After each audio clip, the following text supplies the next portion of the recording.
नमस्कार, मी डॉक्टर श्वेता नितीन मानवटकर, स्त्रीरोग तज्ञ, बल्लारपूर, जिल्हा चंद्रपूर।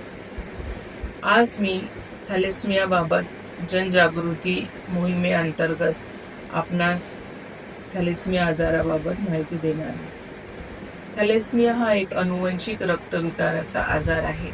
यामध्ये हिमोग्लोबिनचे उत्पादन कमी होऊन लाल रक्तपेशाची कमतरता शरीरामध्ये होते आणि त्याच्यामुळे शरीराला ऑक्सिजनचे प्रमाण कमी झाल्यामुळे अशक्तपणा जाणवतो। याचे दोन प्रकार आहेत, अल्फा थॅलेसिमिया आणि बीटा थॅलेसिमिया। अल्फा थॅलेसिमियामध्ये ग्लोबिनचा अल्फा पार्ट याचे उत्पादन कमी होते आणि बीटा थॅलेसिमियामध्ये बीटा ग्लोबिनचे उत्पादन कमी होते। याची लक्षणे: अशक्तपणा होणे, थकवा येणे, दम लागणे, शरीराची वाढ कमी होणे, भूक कमी लागणे, चेहऱ्यावर आणि शरीरावर हातापायावर सूज येणे आणि पिवळसरपणा त्वचेवर येणे, त्यानंतर स्प्लीनची वाढ होणे आणि या आजाराची लक्षणे आढळल्यास त्यावर उपचार घेणे अतिशय आवश्यक आहे। याचे निदान: वेळेच्या निदान झाल्यास यावर प्रतिबंधात्मक व उपचारात्मक उपाय सुद्धा आपल्याला करण्यास मदत होते।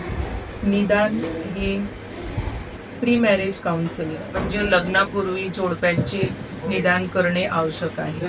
हिमोग्लोबिन इलेक्ट्रोफोरेसिस HPLC मार्फत आपल्याला या सगळ्या तपासण्या करणं आवश्यक आहे आणि एकदा या मार्फत आपल्याला जर माहीत झालं की थॅलेसिमियाचा रुग्ण हा वाहक आहे की त्याची सौम्य प्रकारचे लक्षणं आहेत किंवा तीव्र प्रकारचे लक्षणं आहेत, म्हणजेच थॅलेसिमिया मायनर, थॅलेसिमिया मेजर आणि एक कॅरियर, तर आपल्याला प्रतिबंधात्मक उपाय करता येईल। म्हणजे लग्न अशा वाहकांचे किंवा मेजर आजार असलेल्यांचे टाळता येईल। प्रसूतीपूर्व सुद्धा थॅलेसिमियाचे निदान करणे आवश्यक आहे। त्यामध्ये गर्भधारणेपूर्वी, गर्भधारणेमध्ये आणि गर्भधारणेदरम्यान आपल्याला या तपासणी करणे आवश्यक आहे।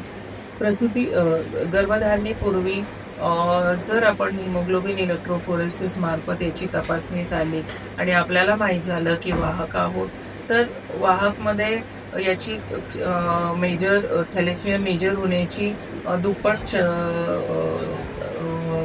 दुप्पटता वाढते।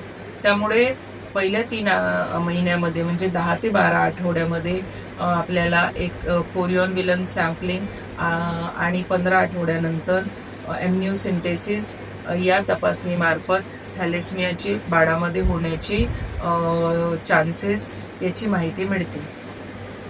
एकदा हा आजार निदान झालं तर जोडप्यांना योग्य तो निर्णय घेण्यासाठी आपण समुपदेशन करतो, म्हणजेच पुढे होणाऱ्या बाळाला आनुवंशिकरित्या थॅलेसिमिया टाळता येतो। यावर उपचारामध्ये लक्षणानुसार उपचार आणि त्यामध्ये बाळाला वारंवार रक्त लावणे हे अत्यंत गरजेचं असते।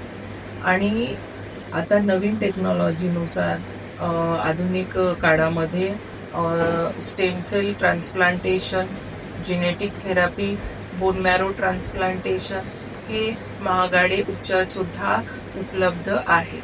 गरोदर मातेला